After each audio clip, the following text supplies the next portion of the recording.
Alamosa, Colorado, September 7th, 1967.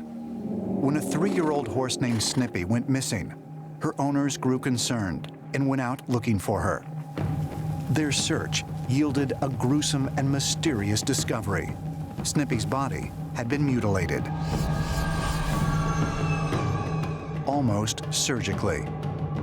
An examination of the carcass showed that her skin and flesh had been neatly cut, her heart and brain had been removed, and a formaldehyde-like odor emitted from the remains.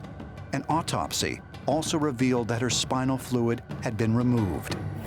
The events of Snippy's death stunned the community and remain shrouded in mystery, even to this day.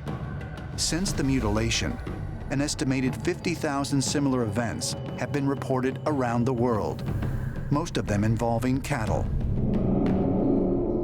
But it was not until about the middle of the 1970s that cattle mutilations really entered into ufology. Farmers would come out and find some prize livestock that was alive and healthy the day before. Then it was just suddenly dead. It looked like it had been cut up in a rather odd way. Certain parts of the body looked like they were cut out in ways that seemed to be almost surgical. Television producer and UFO investigator Linda Howe has been tracking the mystery of animal mutilation for over 30 years. I began trying to get to the bottom of what was happening to all of these animals. They were horses, cows, other domestic animals found with the same pattern of bloodless excisions. The law enforcement called them animal mutilations. 266 some Polaroids from so many cases. And the first thing I felt was anger. And then I felt nervous, and then I felt afraid. I sat across from sheriffs who told me, Linda, we're not dealing with predators, disease, and satanic cults. We're dealing with creatures from outer space.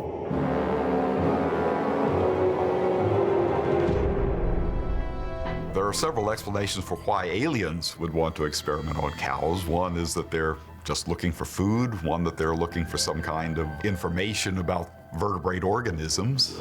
Another one is that they're looking for some kind of genetic material for some reason. The closest answer I've ever gotten was from a man who had had very upfront and close and personal observations of non-humans in his work for the government. He told me, he said, the best answer I can give you, Linda, is it's a genetic harvest. But once you have said a genetic harvest from Earth, there's even a bigger question. Why a genetic harvest from Earth?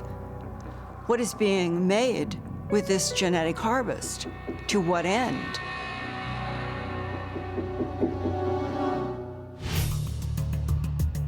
The answer to these questions might be found in our ancient past, in the bizarre, almost Frankenstein-like experiments that were practiced by early civilizations. We have ancient descriptions from Egypt where it says specifically that the gods created these chimeras, mixed beings or hybrids. We find paintings where you have a human body with a cut-off head and a red tube coming out of it, and next to it you have just the head of some animal, and in the next picture, because they look like comic strips almost, and in the next picture you see the same human body with the animal head attached to the human neck. Incredibly, examples of strange human-animal hybrid beings date back to a time even older than ancient Egypt. According to mainstream archaeology, ancient Sumeria is the earliest civilization of humankind. And the interesting part is the fact that their earliest writings are filled with references of these bizarre beings that descended from the sky called the Anunnaki.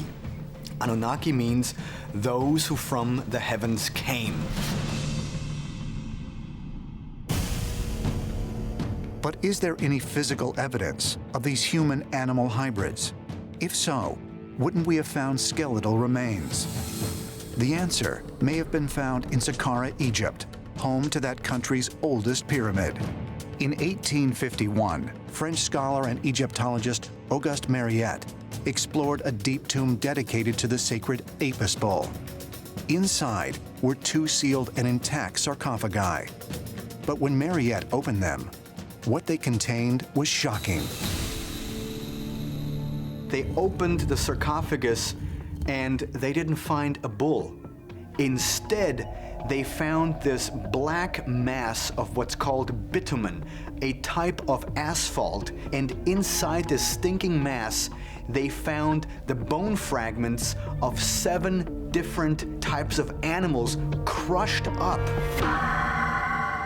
According to the accompanying texts, some type of monsters existed during the time of the Egyptians, and so who knows whether or not the priests instructed the people to destroy these beings, to rip them apart, to crush their bones, and put them inside this stinking mass, and put them underneath a lid in the sarcophagus weighing 80 tons.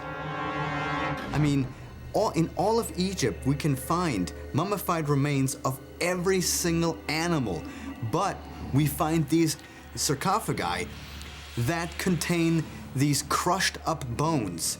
Doesn't that mean the ancient Egyptians did not want for those creatures to ever return after their death?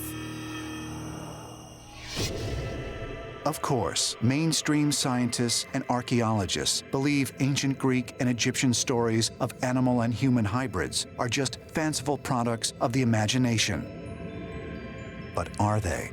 There is this period in pre-dynastic Egypt where these demigods ruled. We have not found human remains, we do not know who they were.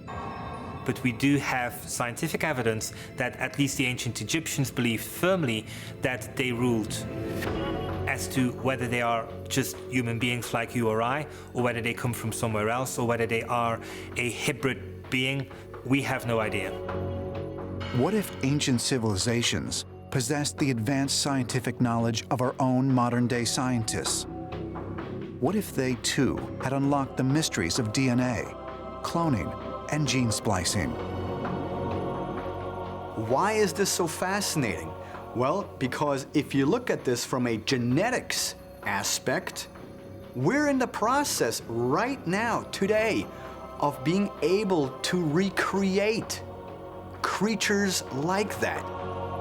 I mean, this is Frankenstein, this is science fiction stuff, yet in ancient Egypt, we have the exact same descriptions, the exact same depictions of some very bizarre hybridization program which took place thousands of years ago.